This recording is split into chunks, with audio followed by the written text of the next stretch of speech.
Assalamualaikum warahmatullahi wabarakatuh. Di sini saya akan menjelaskan mengenai penilaian menggunakan Wakelet. Baik, sebelumnya apa itu Wakelet? Wakelet merupakan sebuah aplikasi konten kurasi dan referensi gratis. Dapat dilihat dan dibaca pada slide ini beberapa penjelasan mengenai Wakelet. Nah, kemudian apabila kita membuka internet, begitu banyak rangkaian berita atau informasi dari berbagai sumber. Bahkan untuk berita spesifik pun dapat menghasilkan ribuan hasil pencarian yang berasal dari artikel, video, blog, tweet, postingan Facebook, dokumen, dan sumber internet lainnya. Dengan adanya Wakelet dapat menjadi jembatan di antara manusia dan algoritma dengan memanfaatkan manusia untuk melakukan konten kurasi yang dinilai penting dan berguna secara mudah sehingga cerita tersampaikan dengan lebih baik, menarik, dan komunikatif. Nah, fitur apa saja yang membuat Wakelet spesial? Wakelet dapat digunakan untuk mengkurasi dan menyimpan artikel, video, gambar, tweet, dan link lainnya yang dapat digabungkan ke dalam artikel. Selain itu, fitur dibuat sederhana dalam memberikan kalian kemampuan untuk mengatur dan membuat konten atau koleksi yang mudah dikelola.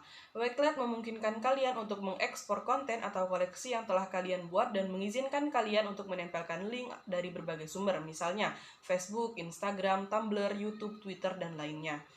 Pada slide ketiga, pada gambar ini saya memberikan contoh koleksi atau konten yang telah saya buat, kemudian akan saya share ke peserta didik. Kemudian pada gambar ini merupakan penampakan salah satu koleksi yang telah saya buat. Jadi di sini saya membuat koleksi yang bertemakan materi akidah halal kelas 3. Selanjutnya, ketika saya ingin membagikan koleksi ini kepada peserta didik, saya mengklik tulisan yang bertuliskan invite tersebut. Setelah saya mengklik invite, akan muncul penampakan seperti ini. Nah, pada gambar ini sangat jelas bahwa untuk men-share koleksi yang telah saya buat ini terdiri dari beberapa opsi, yaitu ada link, kemudian kode, dan juga barcode. Lalu bagaimana cara agar peserta didik mengakses aplikasi Wakelet tersebut? Sebelumnya, aplikasi Wakelet dapat diakses melalui web ataupun mendownloadnya di Play Store. Tetapi di sini saya memberikan contoh aplikasi Wakelet menggunakan web. Nah, di sini terdapat langkah-langkah bagi peserta didik untuk mengakses Wakelet tersebut. Pertama, ketik wakelet.com, kemudian akan muncul seperti gambar nomor 1. Setelah muncul seperti ini, kemudian peserta didik mengklik enter kode guna untuk memasukkan kode yang telah di-share oleh guru seperti gambar nomor 2. Kemudian setelah memasukkan kode tersebut, akan muncul seperti gambar nomor 3. Nah, di gambar nomor 3, peserta didik diharuskan untuk mengisi namanya. Nah, setelah mengisi nama, peserta didik langsung bisa masuk ke forum koleksi yang telah saya buat.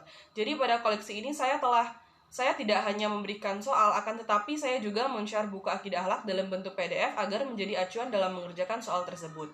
Baik, setelah masuk ke forum koleksi seperti ini, jika peserta didik akan menjawab pertanyaan atau menambahkan materi pada forum koleksi ini, peserta didik tinggal mengklik Edit Collection yang telah saya beri tanda panah itu.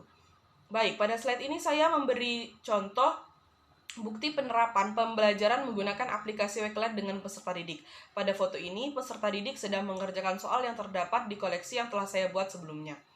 Nah, pada gambar ini merupakan contoh jawaban yang telah di-share oleh peserta didik di forum koleksi yang telah saya buat. Kurang lebihnya seperti ini. Baik, setelah peserta didik men-share jawaban, kemudian saya sebagai peserta didik atau guru mengoreksi atau memberi penilaian atas jawaban yang telah mereka share. Jadi di sini saya menggunakan penilaian pengetahuan. Sebelumnya apa itu penilaian pengetahuan? Penilaian pengetahuan adalah penilaian pengetahuan ialah proses pengumpulan dan pengolahan informasi untuk mengukur proses dan hasil pencapaian kompetensi peserta didik yang berupa kombinasi penguasaan proses kognitif, mengingat, memahami, menerapkan, menganalisis, mengevaluasi, dan mengkreasi dengan pengetahuan faktual. Selebihnya dapat dilihat dan dibaca pada slide ini. Kemudian pada gambar ini merupakan contoh hasil rekap penilaian pengetahuan yang telah saya analisis pada salah satu peserta didik. Contoh rubrik penilaian bisa dilihat pada slide ini. Baik, terima kasih.